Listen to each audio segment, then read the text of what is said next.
5 tahun terakhir ini, rezim pemerintahan Joko Widodo telah membuat demokrasi Indonesia semakin suram. Berbagai penelitian oleh para ilmuwan telah dengan terang memiliki kesimpulan yang sama bahwa demokrasi Indonesia mengalami kemunduran. Bahkan sendi-sendi demokrasi telah dirobek. Sejumlah peristiwa empiris telah menunjukkan kebenaran kesimpulan itu melalui praktek kekuasaan yang disebut oleh sejumlah ilmuwan sebagai autocratic legalism.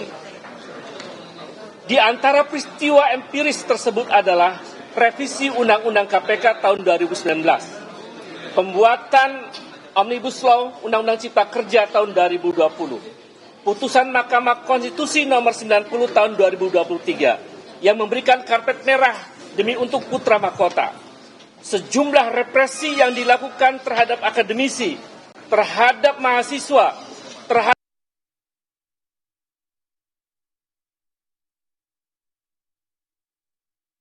dan lain-lain juga telah terjadi. Persoalan pelanggaran HAM juga tidak dituntaskan, bahkan banyak peristiwa pelanggaran HAM baru terjadi. Praktek merusak pemilu melalui cawe-cawe pada pemilu juga terjadi. Beberapa bulan lalu bahkan keluar putusan Mahkamah Agung nomor 23 2024 soal batas usia calon kepala daerah yang juga terlihat untuk karpet adik putra mahkota.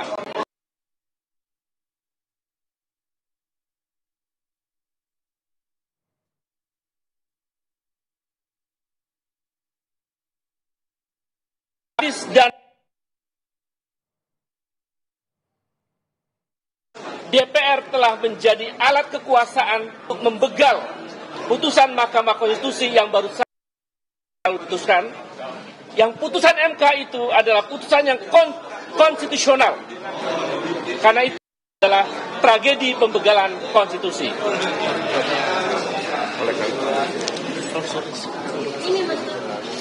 Oleh karena itu, kami, para guru besar, akademisi, aktivis pro-demokrasi, civil society, dan aktivis 98 menyatakan sikap sebagai saat terjadi pelanggaran secara sistematis terhadap konstitusi Undang-Undang Dasar 1945 oleh penguasa yang telah menjalankan kekuasaan secara autokratik, legalisme, dan korup.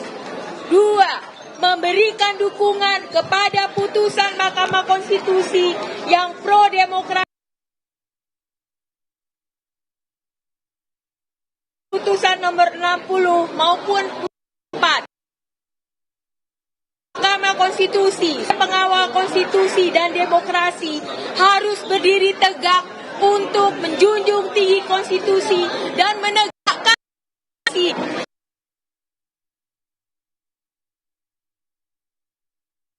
siap terus bergerak demi menyelamatkan demokrasi Republik Indonesia.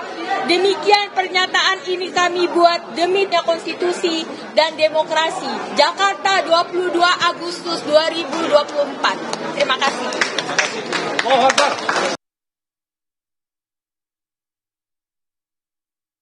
Ya, ini adalah sejumlah Dewan Guru Besar yang melakukan aksi unjuk rasa terutama mendukung putusan MK di gedung Mahkamah Konstitusi. Tadi yang memberikan pernyataan utama yakni Ubediah Badrun, akademisi dari Universitas Negeri Jakarta, dan juga Profesor Sulistiowati Irianto dari Guru Besar Universitas Indonesia. Putusan Mahkamah Konstitusi dalam pandangan Dewan Guru Besar merupakan bersifat final dan mengikat. Aktivis melawan.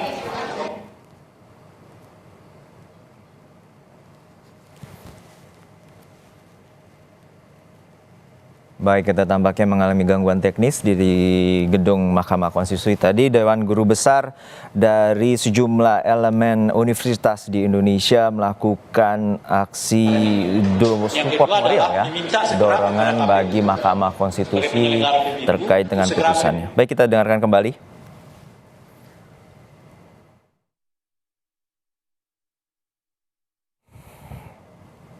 Baik, nampaknya kami masih belum dapat memiliki sambungan yang baik di gedung Mahkamah Konstitusi. Namun dalam intinya, Dewan Guru Besar tadi menyatakan bahwa putusan Mahkamah Konstitusi bersifat final dan mengikat bagi semua, termasuk semua lembaga tinggi negara.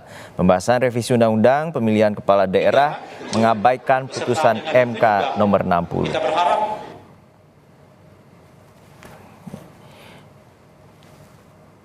Dan ini sebenarnya putusan MK dinilai oleh Dewan Guru Besar merupakan angin segar bagi demokrasi. Namun sehari berserang, Badan Legislasi DPR justru dinilai mencederai sikap dari kenegarawan yang seharusnya dapat mengakomodir atau mendengarkan aspirasi dari masyarakat. Poin ketiga, tidak ada dasar filosofis, yuridis maupun sosiologis yang dapat dipertanggungjawabkan untuk mengubah persyaratan usia calon kepala daerah, termasuk besaran kursi parpol melalui revisi Undang-Undang Pemilihan Kepala Daerah. Sebelumnya pada Senin lalu, putusan MK menyatakan bahwa ambang batas minimal pencalonan kepala daerah sebesar 20% kursi DPRD, 25% suara sah hasil pemilu tidak berlaku. MK mengubah ambang batas pencalonan kepala daerah bagi parpol atau gabungan parpol sebesar 6,5 hingga 10% berdasarkan perolehan suara sah yang disesuaikan dengan jumlah penduduk dalam daftar pemilih tetap atau DPT. Ini merupakan bagian bahwa setiap unsur atau elemen dapat berkontestasi. Pada dasarnya pada saat sebelum ada putusan MK, pemilihan kada atau pilkada di Tenggarai hanya ada pasangan dari calon yang dimajukan oleh Koalisi Indonesia Maju dan juga calon independen.